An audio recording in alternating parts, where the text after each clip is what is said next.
Reverendo Vinícius, graça e paz sobre sua vida. Obrigado pelo convite, obrigado pelo voto de confiança, bem como ao conselho desta igreja. Convido a todos a abrirem a Bíblia Sagrada na Epístola de Paulo aos Filipenses, capítulo de número 5. Faremos a leitura dos versículos de número 15 a 17. Epístola de Paulo aos Efésios, Epístola de Paulo aos Efésios, capítulo de número 5, versículos 15 a 17. Efésios, capítulo 5, versículos 15 a 17. Assim nos diz a palavra do nosso Deus. Portanto, vede prudentemente como andais, não como necios, e sim como sábios, remindo o tempo, porque os dias são maus. Por essa razão, não vos torneis insensatos, ridículos, irresponsáveis, mas procurai compreender qual a vontade do Senhor.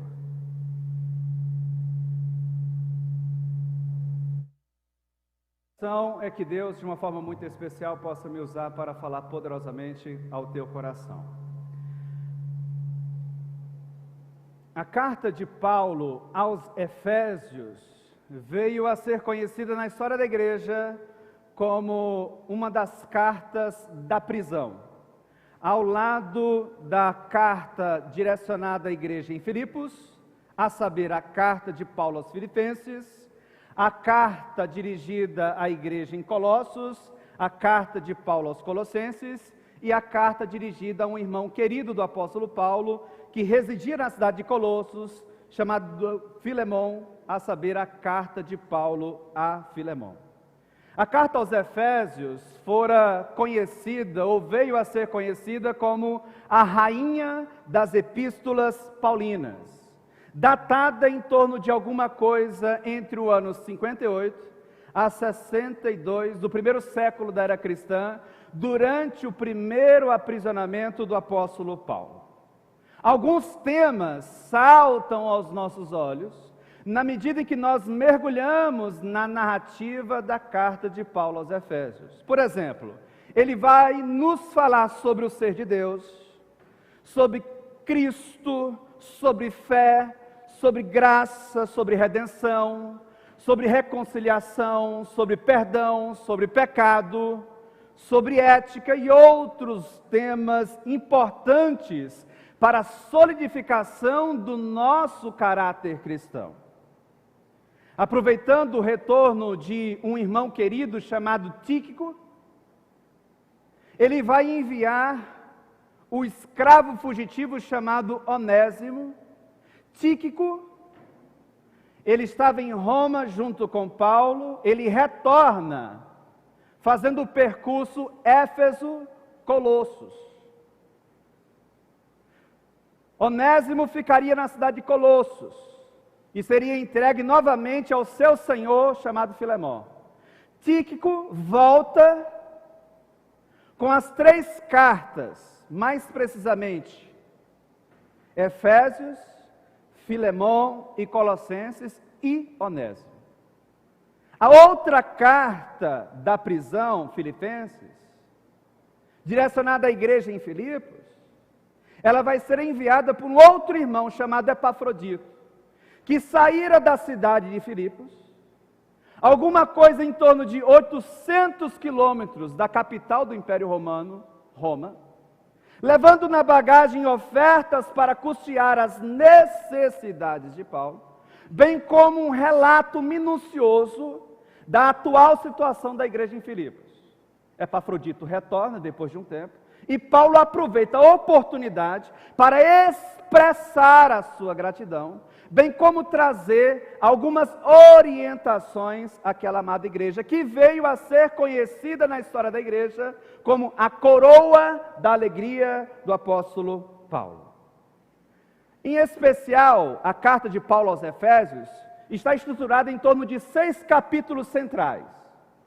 Os 3 primeiros capítulos têm uma tônica central voltada para as verdades elementares da fé cristã.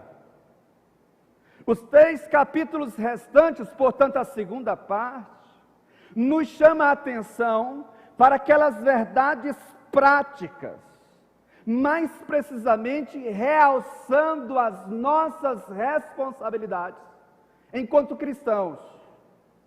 No final do capítulo de número 4, ou seja, o capítulo que precede o texto base da nossa exposição nesta noite, mais precisamente dos versículos 25 a 32, o apóstolo Paulo nos fala sobre santidade. Ele exorta a igreja em Éfeso, que flertava com o paganismo que assolava a cidade dos seus dias, a importância de viverem separados exclusivamente para a glória de Deus. E isso alcança também a narrativa dos 2 primeiros versículos que estruturam o capítulo de número 5. Agora, na sequência, capítulo de número 5, verso 3 ao verso 14, mais precisamente o apóstolo Paulo toca em questões práticas, mais práticas no seu sentido mais pleno, elucidando aquilo que ele falara anteriormente sobre a exortação no que diz respeito à santidade. E aí é nessa parte, formada pelos versículos 3 a 14, que ele vai nos falar sobre o fruto da luz e as obras das trevas, ecoando aos nossos ouvidos a seguinte pergunta retórica: o que é que nos orienta? O que é que nos move? Que frutos nós revelamos com as nossas palavras e muito mais com as nossas ações e reações? Frutos de luz ou alguma coisa que lembra trevas, lembra pecado, distanciamento de Deus? Agora nós chegamos no texto base da nossa exposição. Eu precisava fazer isso, para que você possa entender a verdade do texto nessa noite. Capítulo 5, versos 15 a 21, o que é que eu e você encontramos? Eu e você encontramos uma conclusão. O apóstolo Paulo vai amarrar a sua abordagem no que diz respeito aos temas elementares que envolvem a santidade. E aí nós nos deparamos com a unidade base da nossa exposição, versículos 15 a 17. E eu quero pensar esse texto a partir da seguinte temática de orientação: vivendo sabiamente para a glória de Deus em Cristo. Algumas lições saltam aos nossos olhos na medida em que nós meditamos nesse texto. Em primeiro lugar, vivemos sabiamente para a glória de Deus em Cristo, andando prudentemente. Como é uma afirmação curta, permita-me a ênfase, mais uma vez, desta afirmação. Vivemos sabiamente para a glória de Deus em Cristo, andando prudentemente. Aí a pergunta que surge é: onde é que isto está no texto? Vamos para o versículo de número 15. Vamos nos esconder atrás das Sagradas Escrituras, porque é o texto bíblico quem precisa falar. Olha o que diz o versículo de número 15. Portanto, vede prudentemente como andais, não como nécios, e sim como sábios. Interessante, por quê? Porque a primeira palavra do versículo número 15 é uma conjunção conclusiva. E ela cumpre o papel de nos mostrar o que vem a seguir. Vem o que a seguir? O amarramento de uma ideia. É como se o apóstolo Paulo fosse resumir em poucas palavras o que dissera anteriormente. Ele falara no final do capítulo de número 4, início do capítulo de número 5, sobre santidade. Na segunda parte do capítulo de número 5, parte esta que precede o texto base, ele fala sobre o fruto da luz e as obras das trevas. Agora ele vai amarrar. E uma das primeiras coisas que ele diz é: vede prudentemente como andais. A expressão prudentemente traz a ideia de dai grande atenção a. Em outras palavras, cuidado com o que vocês estão fazendo da vida de vocês. Essa expressão nos convoca a uma autoavaliação, a um alerta paulino, no que diz respeito ao nosso viver diário. A expressão andar, que aparece aí, traz a ideia de viver, comportamento, tentando ser mais claro. A recomendação paulina toca não somente em uma esfera da nossa vida, em um momento da nossa vida, toca em toda a nossa existência. E a recomendação paulina é: cuidado com o que vocês estão fazendo.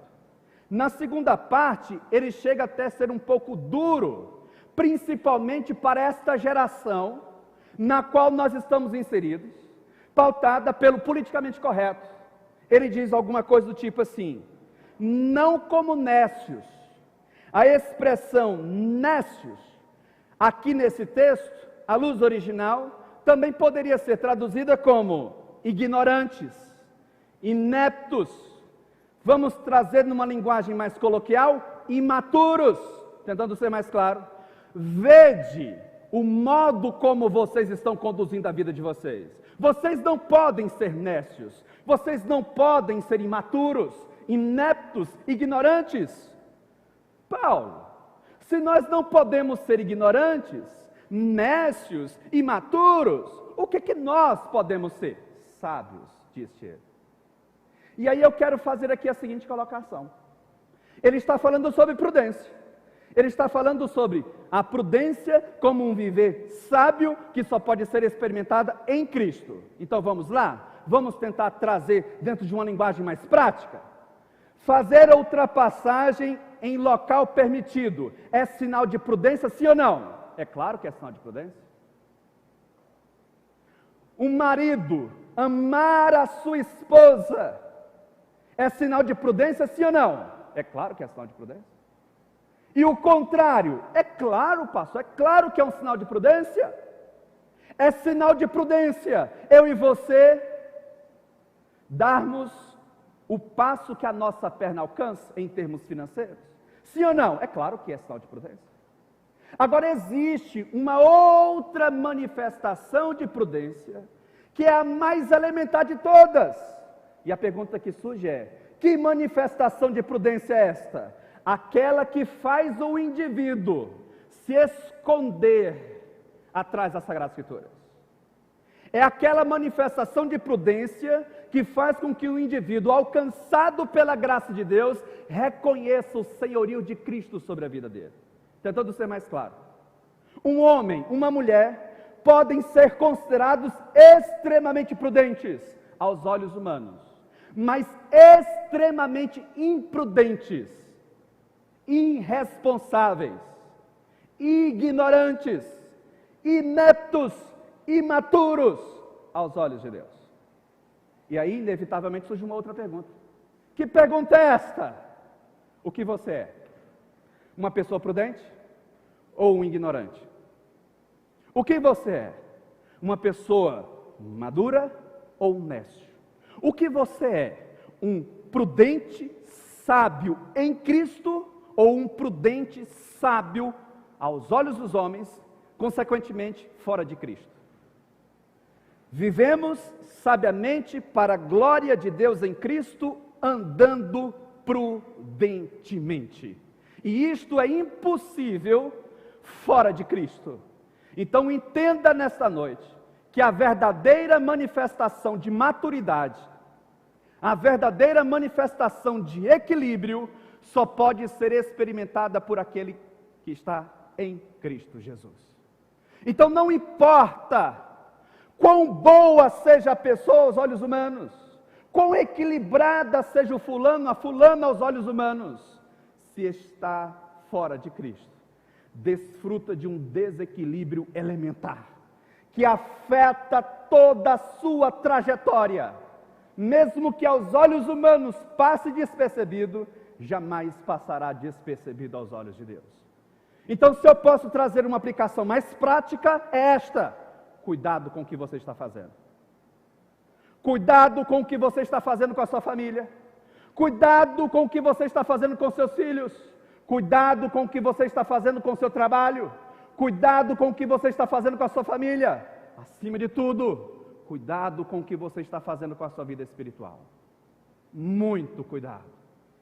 Porque eu e você conseguimos nos enganar.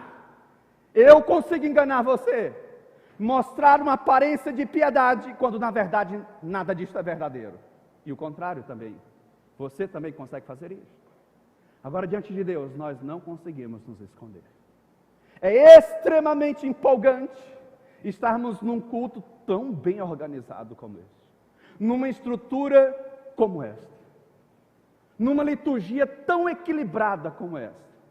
Mas se nós não estivermos manifestando isto em Cristo Jesus, consequentemente mostrando a verdadeira prudência, tudo isto é vazio, é nulo em si mesmo.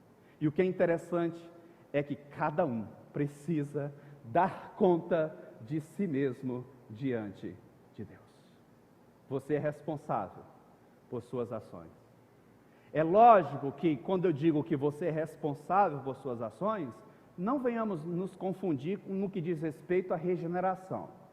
No que diz respeito à santificação, sim, ela é obra conjunta. Regeneração é obra exclusiva de Deus. Santificação, e que de alguma forma desemboca também nessa prudência prática, é obra conjunta.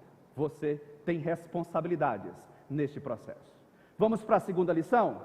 Em segundo lugar, vivemos sabiamente para a glória de Deus em Cristo, aproveitando o tempo oportuno. Pergunta, onde é que está isso no texto? Primeira parte do versículo 16. Vamos nos esconder atrás do texto? Olha o que diz a narrativa paulina. Remindo o tempo.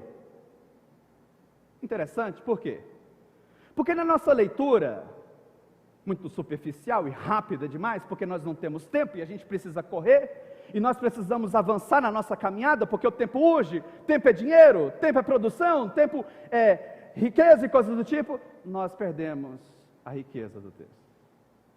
Osborne, no livro A Espiral Hermenêutica, ele conta uma historieta um tanto que interessante.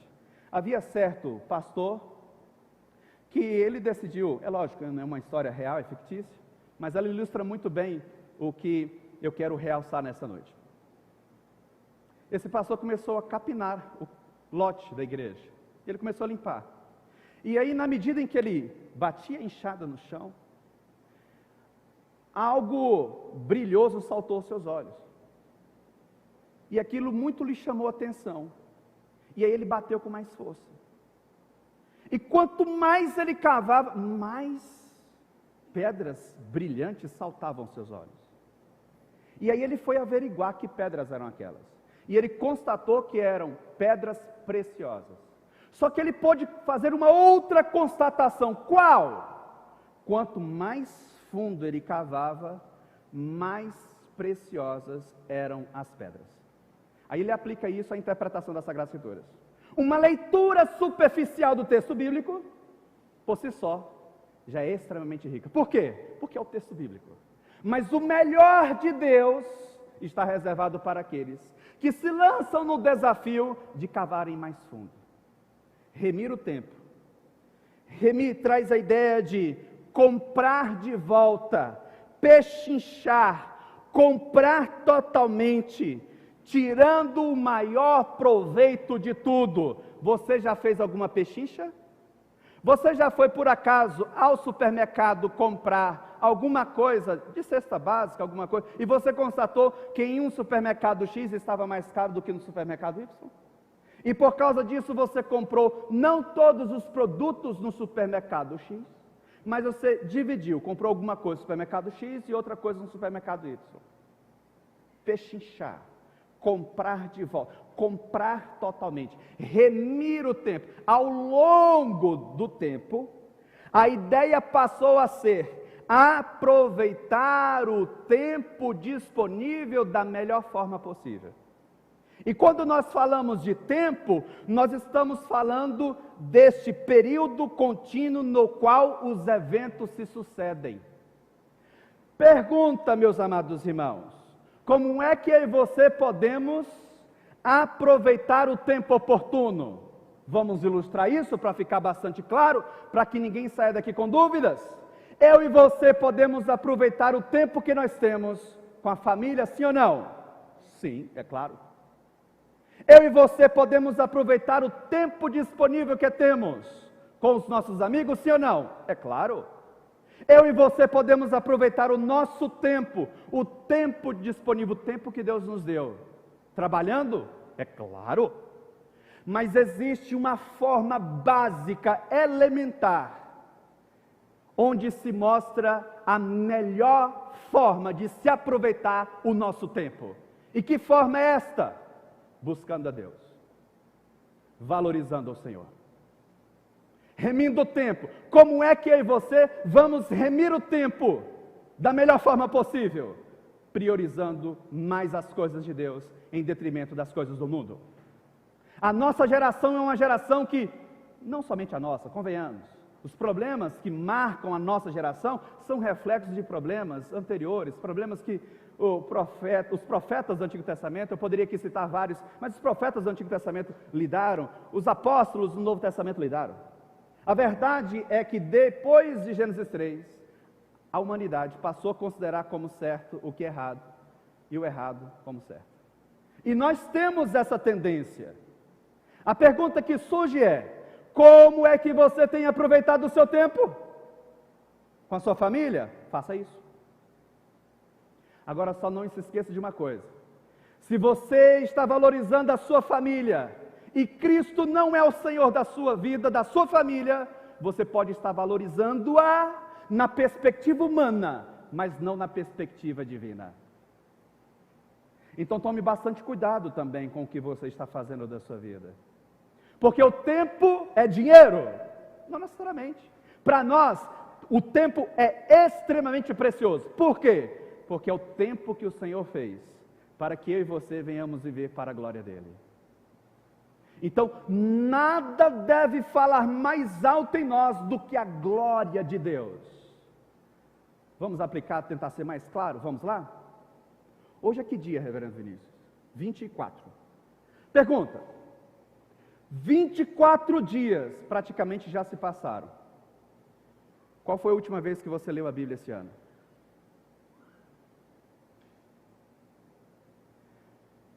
Quantos capítulos das Sagradas Escrituras você já leu?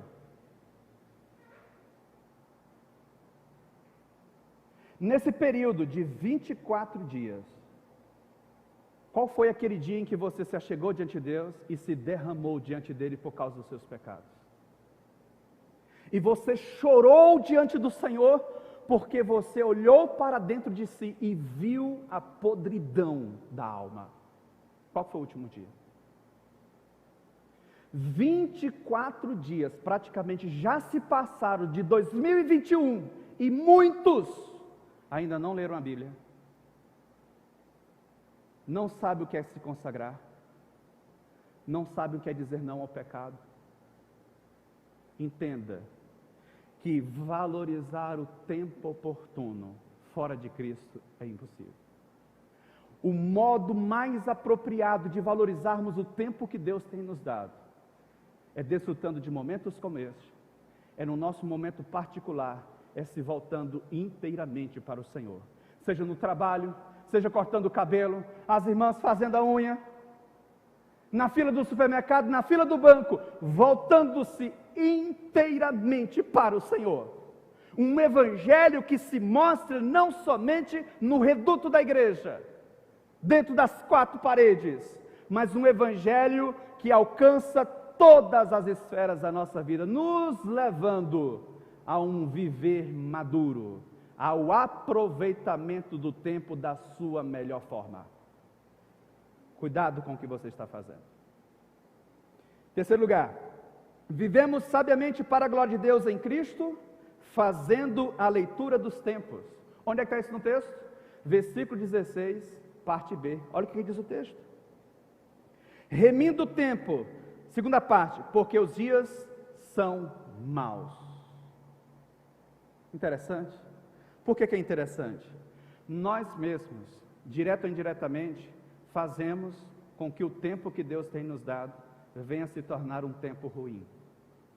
São os nossos pecados, são as nossas escolhas erradas, são as nossas decisões precipitadas, imaturas. São as decisões do nosso coração tomadas não à luz do crivo das Sagradas Escrituras, mas à luz dos nossos achismos. Eu acho que é melhor. Não consultamos ao Senhor, não nos consagramos, não choramos diante dEle, e aí as coisas vão de mal a pior. Nós, direto ou indiretamente, vamos tornando os nossos dias maus. E o que é interessante, sabe o que é?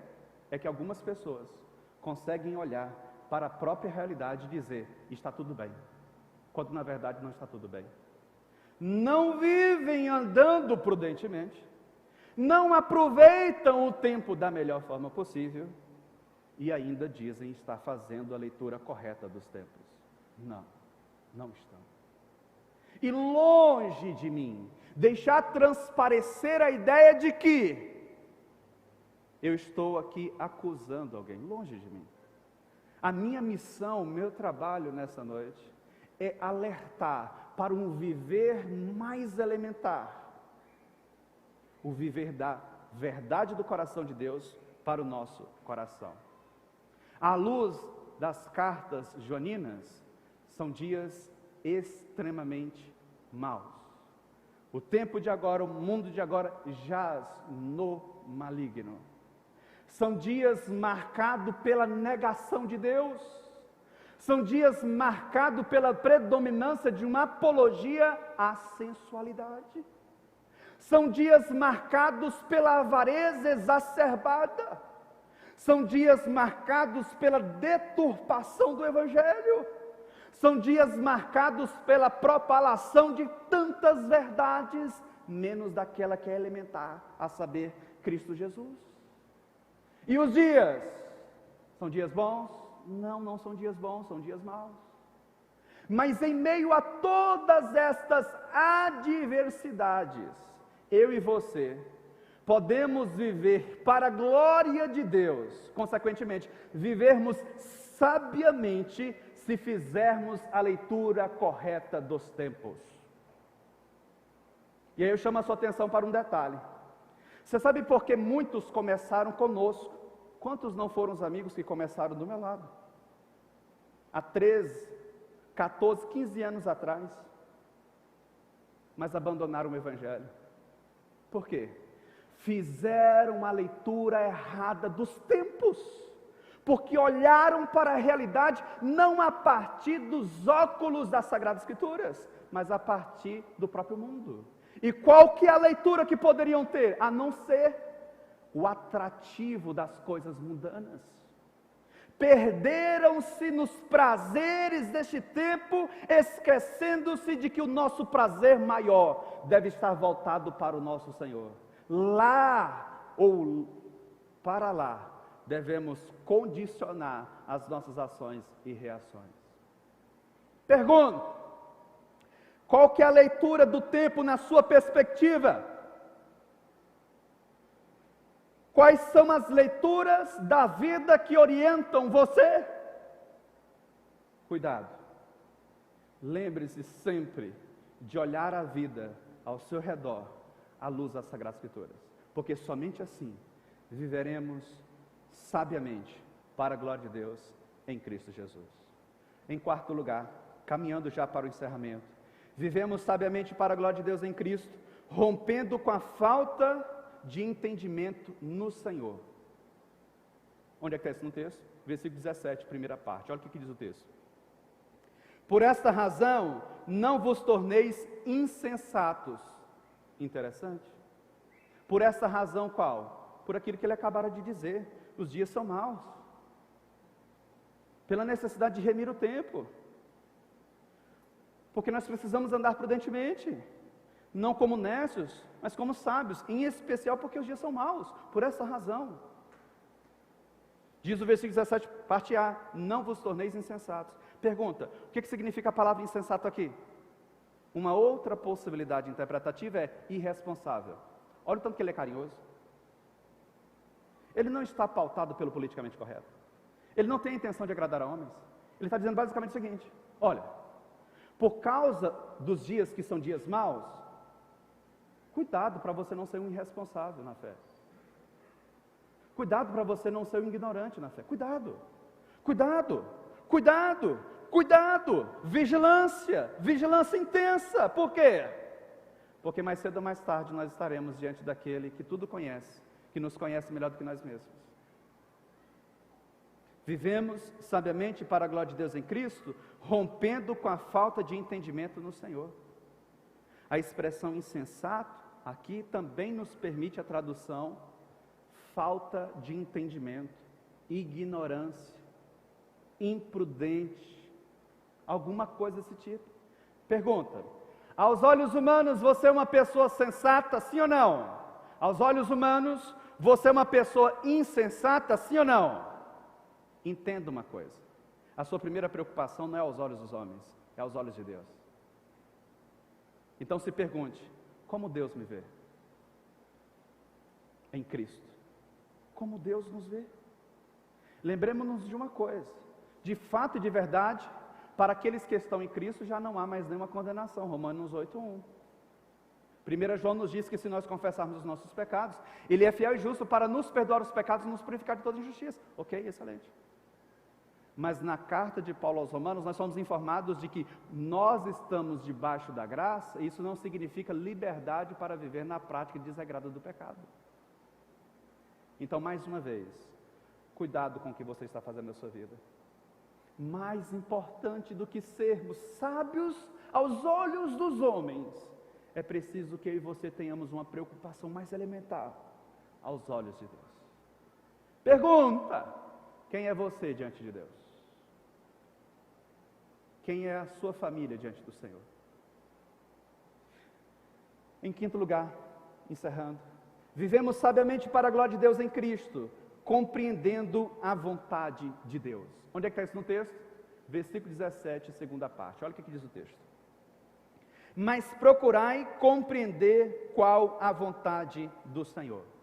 Vontade geral é aquela vontade que diz respeito a todos.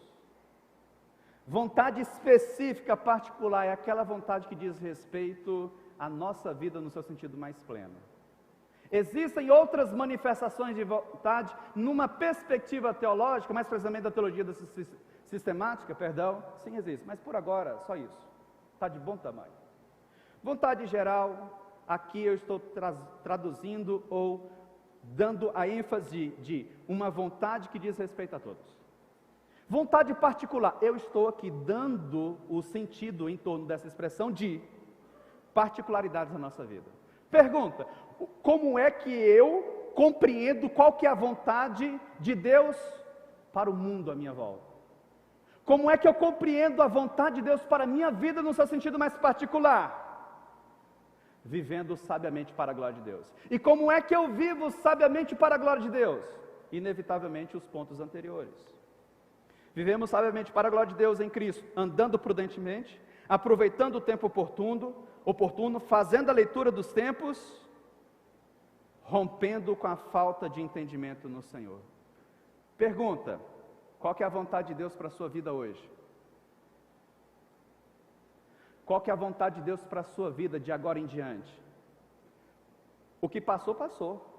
Não tem como eu e você voltarmos hoje, no tempo, e irmos às 9 horas da manhã do dia de hoje e fazermos diferente o que fizemos às 9 horas. Passou. O que importa é o que Deus vai fazer na sua vida de hoje em diante. Então lembre-se de uma coisa: procure compreender qual a vontade de Deus para a sua vida. Você sabe o que é o mais interessante? Aos casados, alguma coisa do tipo, nem sempre, mas alguma coisa do tipo: nós sabemos qual que é a vontade da nossa esposa. O contrário também é verdade, em muitas situações. As esposas sabem qual que é a vontade do esposo. Os pais sabem qual que é a vontade dos filhos. O funcionário sabe qual que é a vontade do patrão. O patrão sabe qual que é a vontade de seu colaborador. Pergunta: nós como cristãos, sabemos qual que é a vontade de Deus para a nossa vida? Obedeça o Senhor.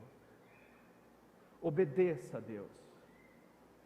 Em nenhum momento as Sagradas Escrituras nos diz que isso é fácil, porque significa anulação do nosso eu, significa nos rebaixar no sentido mais pejorativo do termo? Não necessariamente. Por quê? Reconhecer o senhorio de Cristo não significa rebaixamento, pelo contrário. Na medida em que eu diminuo e Cristo cresce em mim, eu encontro o meu verdadeiro valor. Qual que é a vontade de Deus para a sua vida? Qual que é a vontade de Deus para o seu casamento? Qual que é a vontade de Deus para o seu namoro? Qual que é a vontade de Deus para o seu filho? Qual que é a vontade de Deus para a sua história? Que ainda seguirá o seu curso. Por mais quanto tempo? Alguém aqui consegue bater o martelo e dizer por mais 30 segundos? Não. Por que não? Porque hoje pode ser o nosso primeiro encontro e também o nosso último. Se isto for verdade, foi um prazer te conhecer. Daqui a pouco a gente se encontra nas regiões celestiais. Persevere, continue firme. Não coloque o coração nas coisas desse mundo. Eu sei que são extremamente atrativas. Coloque o coração nas coisas que são do alto. Priorize as Sagradas Escrituras. O melhor de Deus, Deus tem reservado para os seus filhos. E o melhor de Deus não é na perspectiva humana, é na perspectiva dos seus propósitos soberanos. Isso sabe o que pode significar?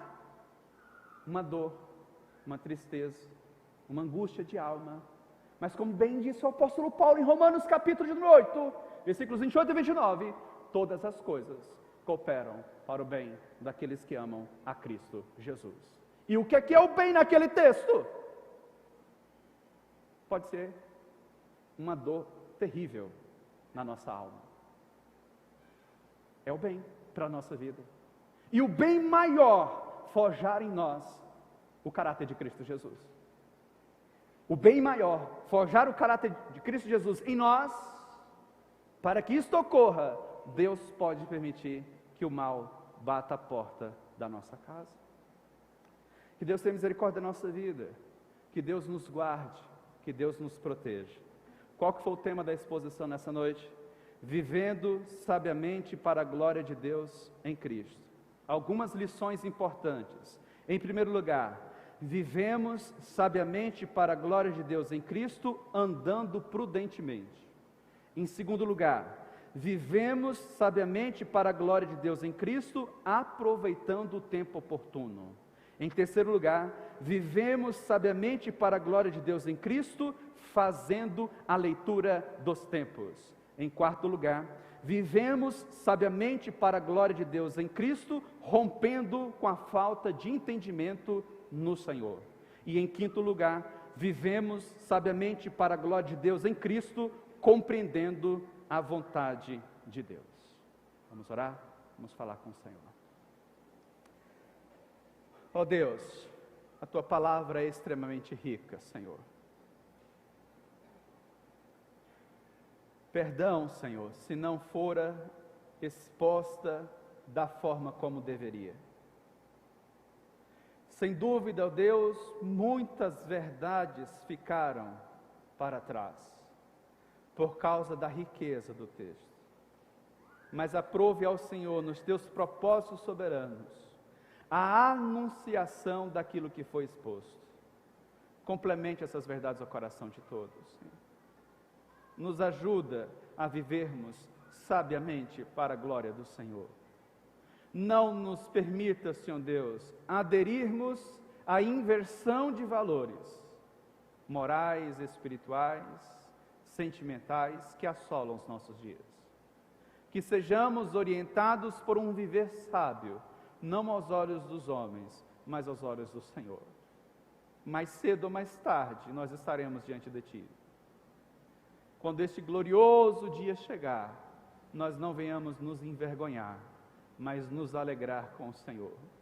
Certos, ó Deus, de que se nós chegamos de pé, chegamos porque o Senhor foi gracioso para conosco. Ó Deus, até mesmo nas nossas loucuras, nas nossas imprudências, o Senhor tem planos e propósitos. Tem misericórdia de nós. Ajude a todos os meus irmãos que adentraram este salão de culto nessa noite. Ajude a todos nós, a começar em mim, a vivermos, ó Deus, prudentemente, a vivermos sabiamente para a glória do Senhor, compreendendo qual a tua vontade, Senhor Deus, rompendo com a ignorância. Ó Deus, só o Senhor pode fazer isto. Em Cristo Jesus. Amém, Senhor. Reverendo Vinícius, muito obrigado. Deus abençoe a sua vida. Ao conselho dessa igreja, mais uma vez. Minha oração é que Deus possa complementar essas verdades ao coração de todos.